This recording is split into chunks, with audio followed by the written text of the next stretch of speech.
Gazipur city কর্পোরেশনের Joydebpur rail gate এলাকা।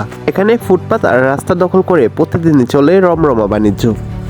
ফুটপাত দখল করে বসেছে হকাররা, যেখানে চলছে ক্রয় বিক্রয়ের জমজমাট হাট।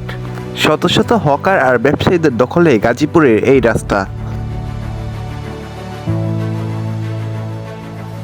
মাঝে মধ্যে উচ্ছেদ অভিযান চালানো হলেও অভিযানের পর মুহূর্তেই আবার দখল হয়ে যায় ফুটপাত।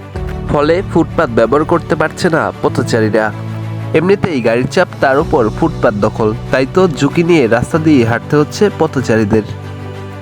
সড়ক ও ফুটপাত জুড়ে গড়ে ওঠা ভাসমান দোকানের কারণে যাত্রী ও পথচারীদের ভোগান্তি বেড়েই চলছে। এতে সড়কে দুর্ঘটনার ঝুঁকি বাড়ছে, বিড়ম্বনায় পড়তে হচ্ছে পথচারীদের। আসছিলাম মার্কেট করার জন্য, কিন্তু কিভাবে মার্কেট করবো যে পরিস্থিতি, হকারদের জন্য কোনোভাবে দোকানপাটে যাইতে পারতেছি না, এত জাম।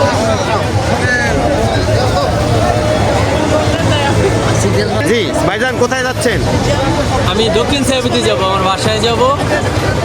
15-20 মিনিট হয়ে গেছে রাস্তার এই পার। ট্রেনের জন্য আমরা রাস্তা পার হতে পারছি না। আচ্ছা আচ্ছা, ট্রেন কি এখন আসে নাই? না, এখনো ট্রেন স্টেশন।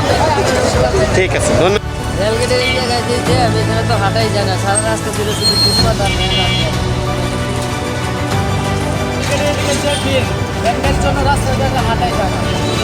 ফুটপাতে শুধু হকার আর ব্যবসায়ী নয়, এখানে বেড়েছে ছিনতাইকারীও। যানজট নিরসন ও পথচারীদের স্বস্তি ফেরাতে ফুটপাতে এসব ভাসমান দোকানের দূরত্ব উচ্ছেদের দাবি জানিয়েছে নগরবাসী। ফুটপাত দখলমুক্ত রাখতে আইনের কঠোর প্রয়োগ জরুরি বলে মনে করেন নগরবিদরা। জাকারিয়া শিকদার, মাতৃবাংলা নিউজ, গাজীপুর।